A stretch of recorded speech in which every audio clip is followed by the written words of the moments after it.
بسم الله الرحمن الرحيم ألف لام را تلك آيات الكتاب الحكيم أكان للناس عجبا أن أوحينا إلى رجل منهم أن أنذر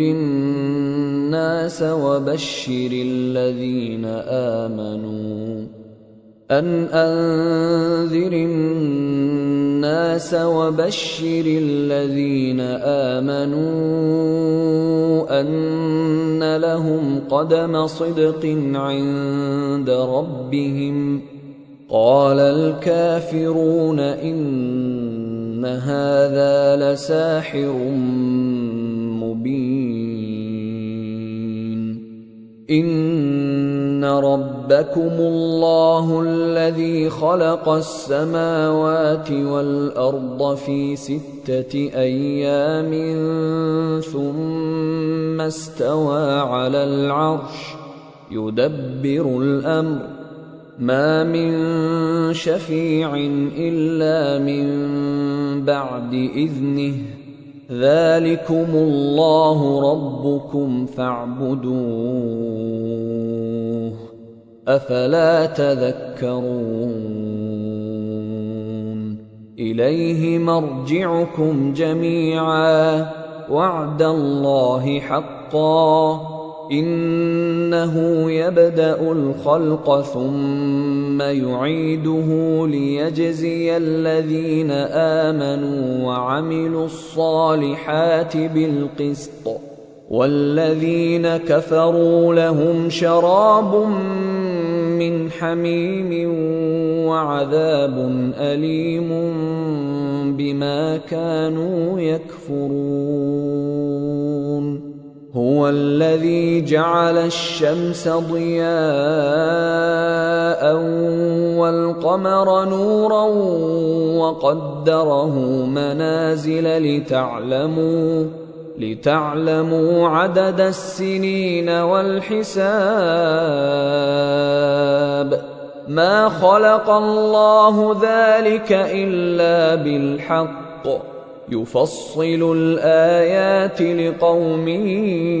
يعلمون إن في اختلاف الليل والنهار وما خلق الله في السماوات والأرض لآيات لقوم يتقون إن الذين لا يرجون لقاءنا ورضوا بالحياة الدنيا واطمأنوا بها والذين هم عن آياتنا غافلون أولئك مأواهم النار بما كانوا يكسبون إن الذين آمنوا وعملوا الصالحات يهديهم ربهم بإيمانهم تجري من تحتهم الأنهار في جنات النعيم دعواهم فيها سبحانك اللهم وتحيتهم فيها سلام وآخر دعواهم أن الحمد لله رب العالمين ولو يعجل الله للناس الشر استعجالهم بالخير لقضي إليهم أجلهم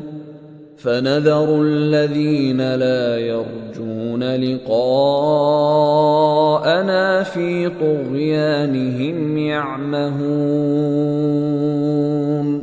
وَإِذَا مَسَّ الْإِنسَانَ الضُّرُّ دَعَانَا لِجَنبِهِ أو قاعدا أو قائما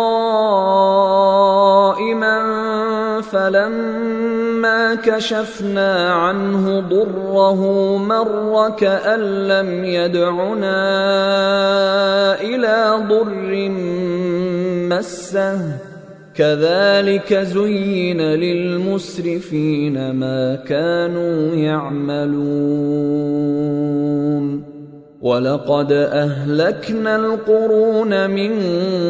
قبلكم لما ظلموا وجاءتهم رسلهم بالبينات وما كانوا ليؤمنوا كذلك نجزي القوم المجرمين ثم جعلناكم خلائف في الأرض من بعدهم لننظر كيف تعملون وإذا تتلى عليهم آياتنا بينات قال الذين لا يرجون لقاء نأت بقرآن غير هذا أو بدله قل ما يكون لي أن أبدله من تلقاء نفسي إن أتبع إلا ما يوحى إلي إني أخاف إن عصيت ربي عذاب يوم عظيم قل لو شاء الله ما تلوته عليكم ولا أدراكم به فقد لبثت فيكم عمرا من قبله أفلا تعقلون فمن أظلم ممن افترى على الله كذبا أو كذب بآياته إنه لا يفلح المجرمون ويعبدون من دون الله ما لا يضرهم ولا ينفعهم ويقولون هؤلاء شفعاؤنا عند الله قل أتنبئون الله بما لا يعلم في السماوات ولا في الأرض سبحانه وتعالى عما يشركون وما كان الناس إلا أمة واحدة فاختلفوا ولولا كلمة سبقت من ربك لقضي بينهم فيما فيه يختلفون ويقولون لولا أنزل عليه آية من ربه فقل إنما الغيب لله فانتظروا إني معكم من المنتظرين وإذا أذقنا الناس رحمة من بعد ضراء مستهم إذا لهم مكر في آياتنا قل الله أسرع مكرا إن رسلنا يكتبون ما تمكرون هو الذي يسيركم في البر والبحر حتى إذا كنتم في الفلك وجرين بهم بريح طيبة وفرحوا بها جاءتها ريح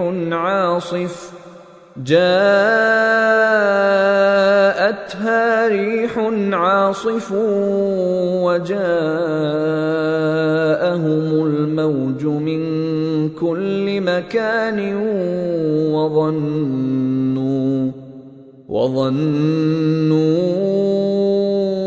أنهم أحيط بهم دعوا الله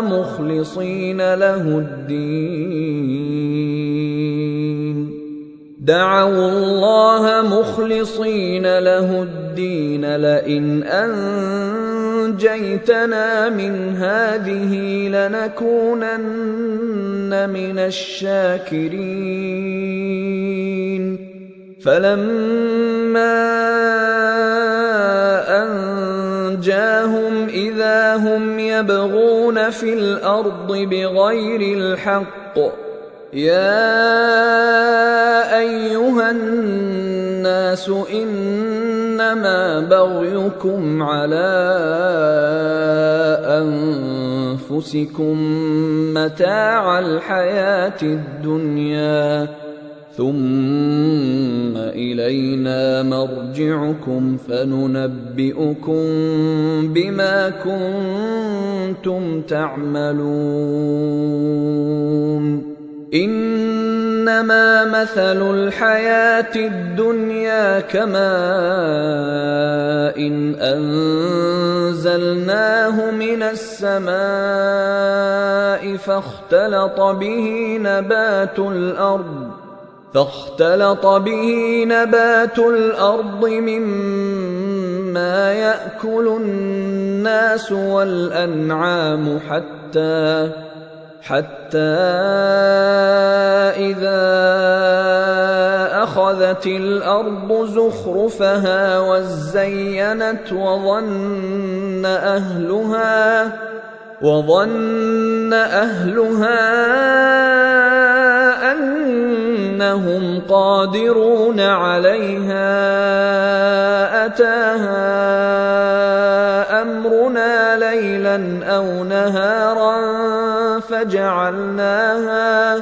فجعلناها حصيدا كأن لم تغن بالأمس كذلك نفصل الآيات لقوم يتفكرون والله يدعو إلى دار السلام ويهدي من يشاء إلى صراط مستقيم. أيها الإخوة الكرام، نذكركم بأن حقوق الطبع والتوزيع محفوظة، والسلام عليكم ورحمة الله وبركاته. أعوذ بالله من الشيطان الرجيم. للذين أحسنوا الحسنى وزيادة ولا يرهق وجوههم قتر ولا ذلة أولئك أصحاب الجنة هم فيها خالدون. والذين كسبوا السيئات جزاء سيئة بمثلها وترهقهم ذلة ما لهم من الله من عاصم كأنما أغشيت وجوههم قطعا من الليل مظلما أولئك أصحاب النار هم فيها خالدون. ويوم نحشرهم جميعا ثم نقول للذين أشركوا مكانكم أنتم وشركاؤكم فزيلنا بينهم وقال شركاؤهم ما كنتم إيانا تعبدون فكفى بالله شهيدا بيننا وبينكم إن كنا عن عبادتكم لغافلين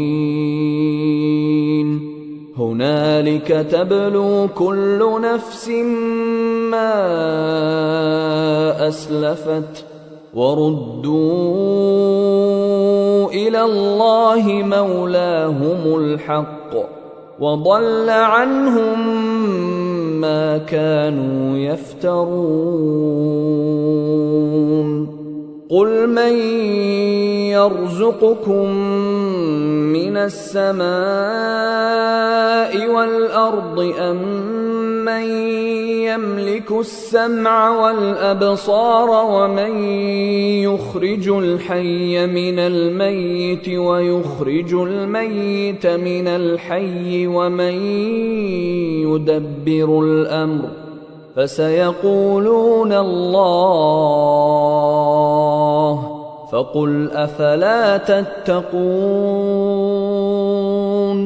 فذلكم الله ربكم الحق فماذا بعد الحق إلا الضلال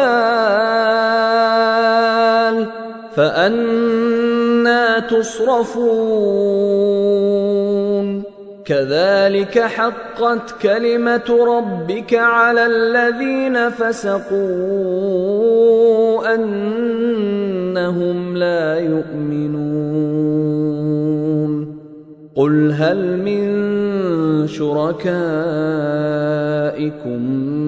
من يبدأ الخلق ثم يعيده قل الله يبدأ الخلق ثم يعيده فأنى تؤفكون قل هل من شركائكم من يهدي إلى الحق قل الله يهدي للحق أفمن يهدي إلى الحق أحق أن يتبع أم من لا يهدي إلا أن يهدى فما لكم كيف تحكمون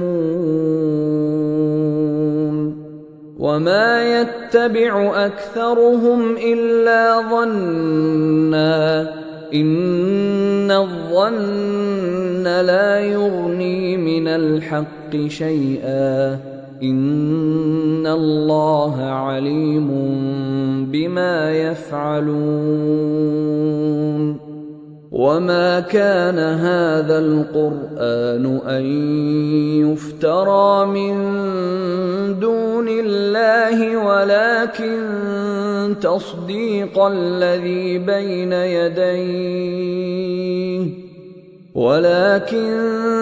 تصديق الذي بين يديه وتفصيل الكتاب لا ريب فيه من رب العالمين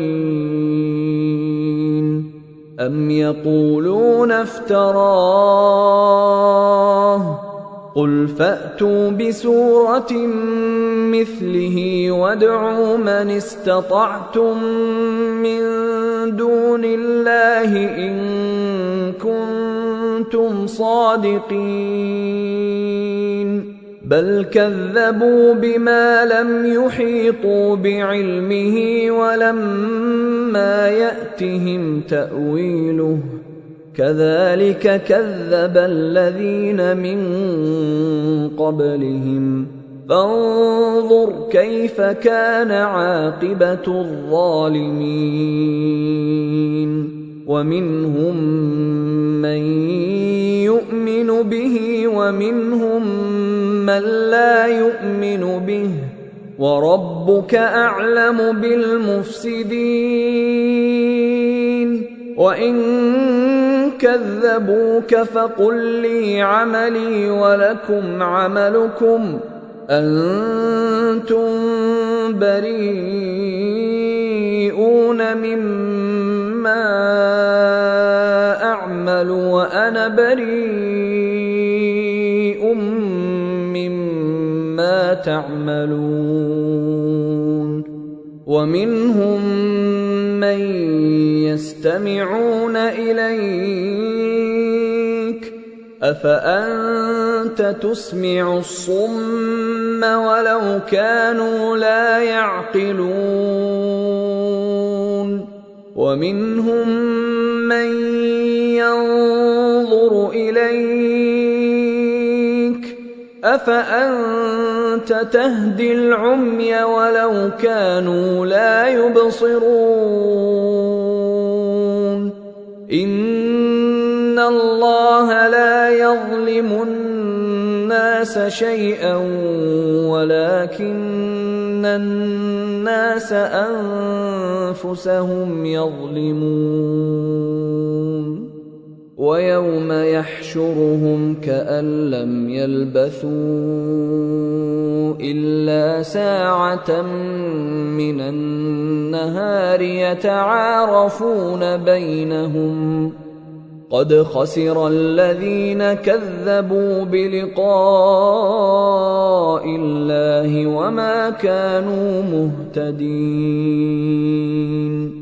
وإما نرينك بعض الذي نعدهم أو نتوفينك فإلينا مرجعهم ثم الله شهيد على ما يفعلون ولكل أمة رسول فإذا جاء رسولهم قضي بينهم بالقسط وهم لا يظلمون ويقولون متى هذا الوعد إن كنتم صادقين قل لا أملك لنفسي ضرا ولا نفعا إلا ما شاء الله لكل أمة أجل إذا جاء أجلهم فلا يستأخرون ساعة ولا يستقدمون قل أرأيتم إن أتاكم عذابه بياتا أو نهارا ماذا يستعجل منه المجرمون أثم إذا ما وقع آمنتم به الآن وقد كنتم به تستعجلون ثم قيل للذين ظلموا ذوقوا عذاب الخلد هل تجزون إلا بما كنتم تكسبون ويستنبئونك أحق هو قل إي وربي إنه لحق وما أنتم بمعجزين ولو أن لكل نفس ظلمت ما في الأرض لافتدت به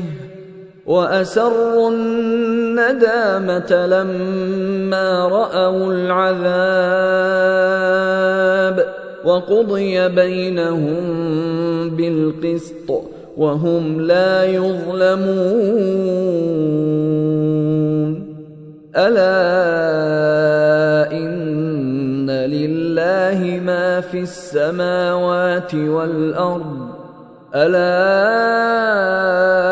إن وعد الله حق ولكن أكثرهم لا يعلمون. هو يحيي ويميت وإليه ترجعون. يا أيها الناس قد جاءتكم موعظة من ربكم وشفاء لما في الصدور وهدى ورحمة للمؤمنين. قل بفضل الله وبرحمته فبذلك فليفرحوا هو خير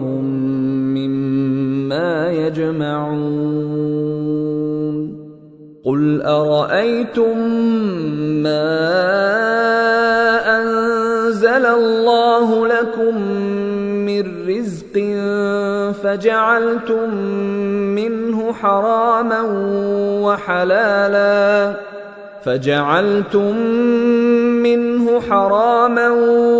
وحلالا قل الله أذن لكم أم على الله تفترون. وما ظن الذين يفترون على الله الكذب يوم القيامة إن الله لذو فضل على الناس ولكن أكثرهم لا يشكرون. وما تكون في شأن وما تتلو منه من قرآن ولا تعملون من عمل إلا كنا عليكم شهودا إذ تفيضون فيه. وما يعزب عن ربك من مثقال ذرة في الأرض ولا في السماء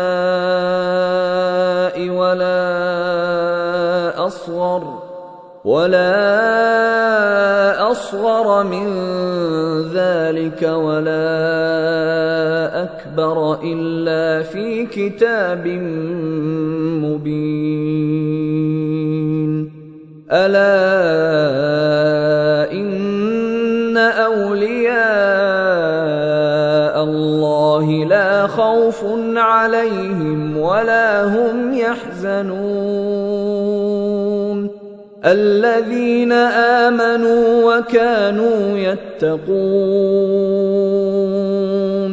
لهم البشرى في الحياة الدنيا وفي الآخرة لا تبديل لكلمات الله ذلك هو الفوز العظيم. ولا يحزنك قولهم إن العزة لله جميعا هو السميع العليم. ألا إن لله من في السماوات ومن في الأرض وما يتبع الذين يدعون من دون الله شركاء إن يتبعون إلا الظن وإن هم إلا يخرصون. هو الذي جعل لكم الليل لتسكنوا فيه والنهار مبصرا إن في ذلك لآيات لقوم يسمعون. قالوا اتخذ الله ولدا سبحانه هو الغني له ما في السماوات وما في الأرض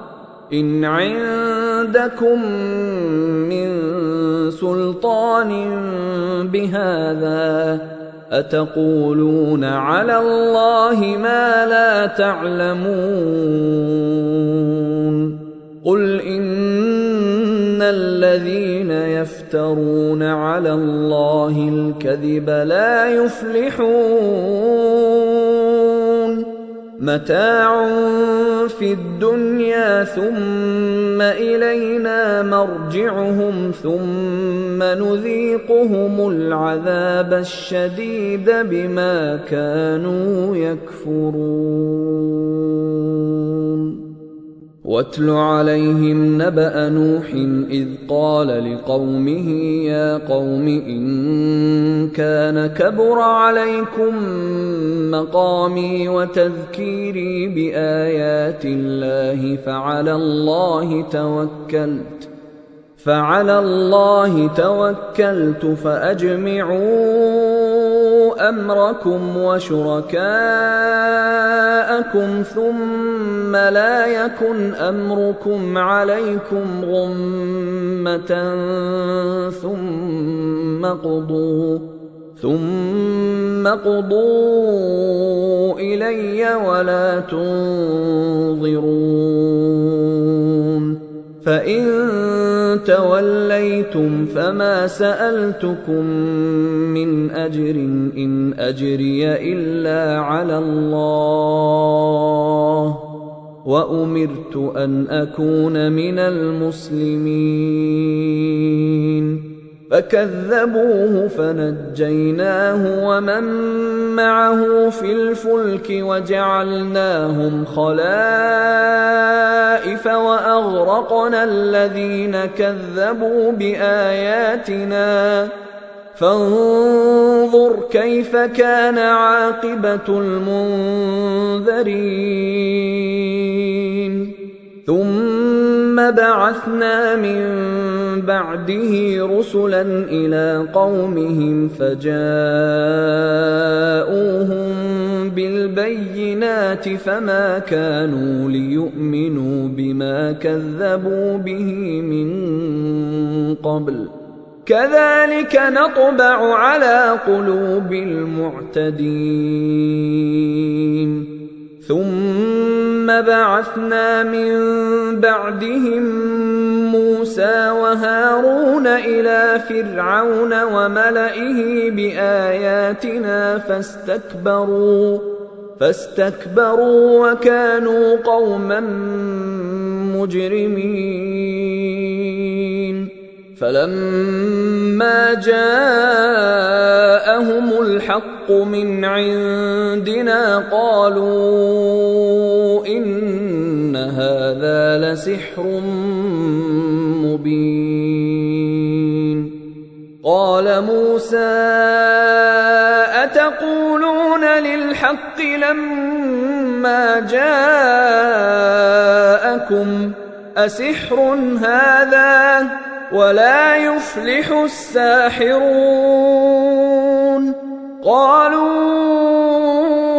أجئتنا لتلفتنا عما وجدنا عليه آباءنا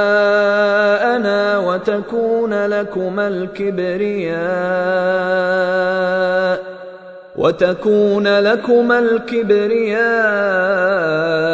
في الأرض وما نحن لكما بمؤمنين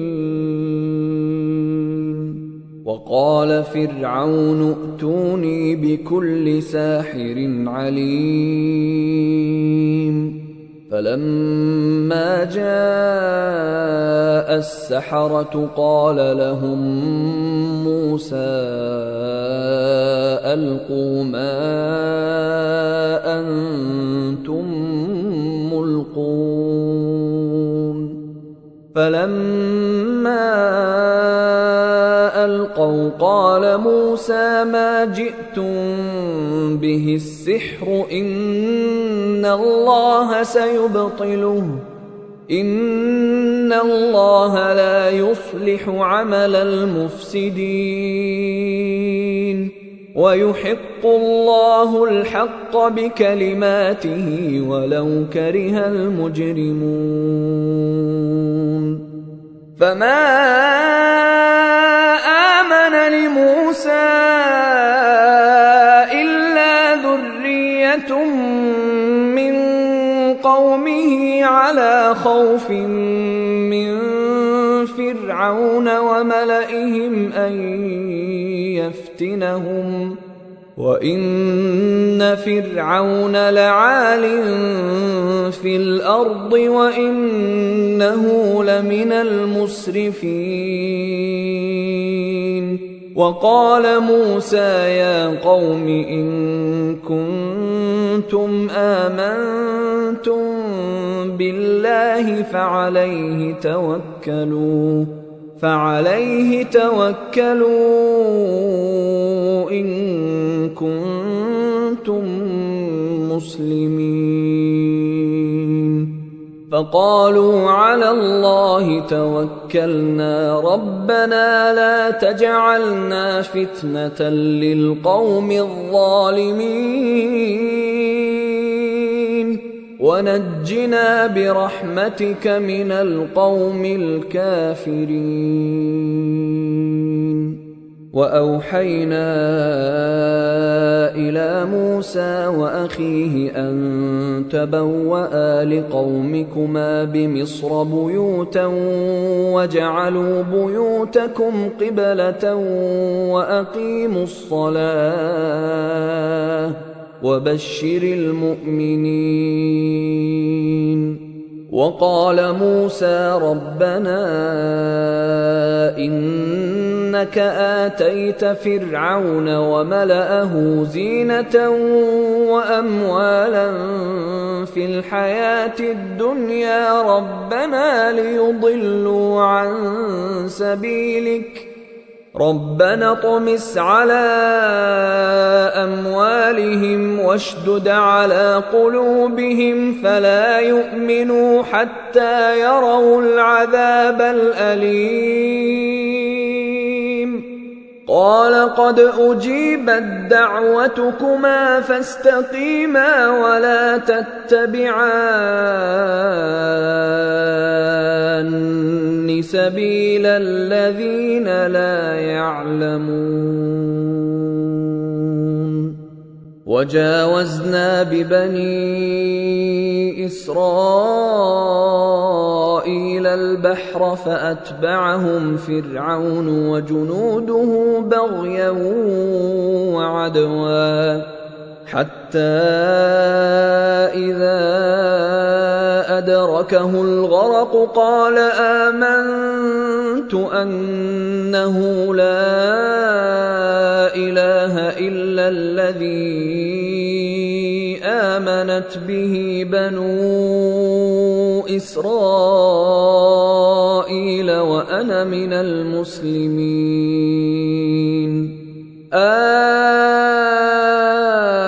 الآن وقد عصيت قبل وكنت من المفسدين فاليوم ننجيك ببدنك لتكون لمن خلفك آية وإن كثيرا من الناس عن آياتنا لغافلون ولقد بوأنا بني إسرائيل مبوأ صدق ورزقناهم من الطيبات فما اختلفوا حتى جاءهم العلم إن ربك يقضي بينهم يوم القيامة فيما كانوا فيه يختلفون فإن كنت في شك مما أنزلنا إليك فاسأل الذين يقرؤون الكتاب من قبلك لقد جاءك الحق من ربك فلا تكونن من الممترين ولا تكونن من الذين كذبوا بآيات الله فتكون من الخاسرين إن الذين حقت عليهم كلمة ربك لا يؤمنون ولو جاءتهم كل آية حتى يروا العذاب الأليم فلولا كانت قرية آمنت فنفعها إيمانها إلا قوم يونس لما آمنوا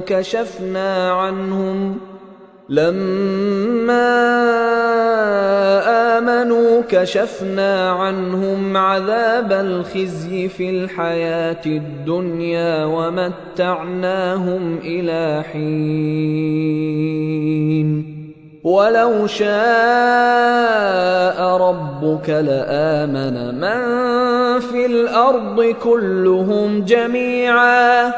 أفأنت تكره الناس حتى يكونوا مؤمنين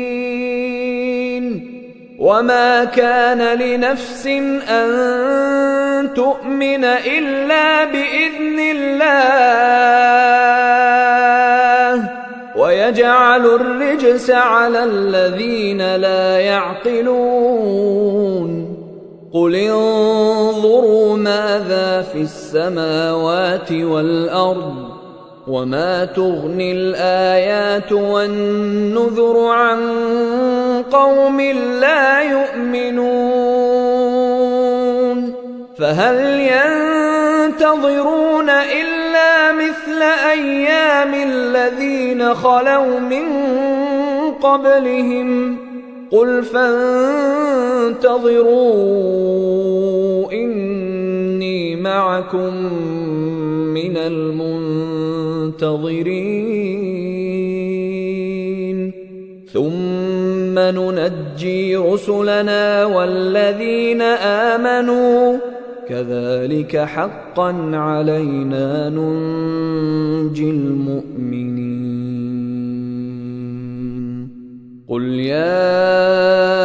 أيها الناس إن كنتم في شك من ديني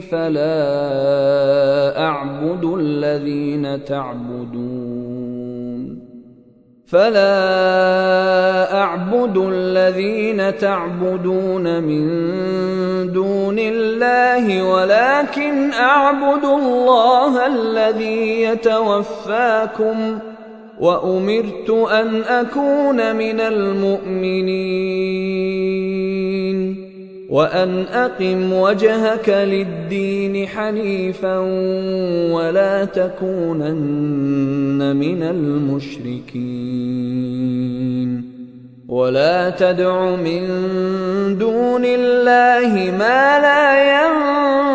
ينفعك ولا يضرك فإن فعلت فإنك إذا من الظالمين وإن يمسسك الله بضر فلا كاشف له إلا هو وإن يردك بخير فلا راد لفضله يصيب به من يشاء من عباده وهو الغفور الرحيم قل يا أيها الناس قد جاءكم الحق من ربكم فمن اهتدى فإنما يهتدي لنفسه ومن ضل فإنما يضل عليها وما أنا عليكم بوكيل واتبع ما يوحى إليك واصبر حتى يحكم الله وهو خير الحاكمين.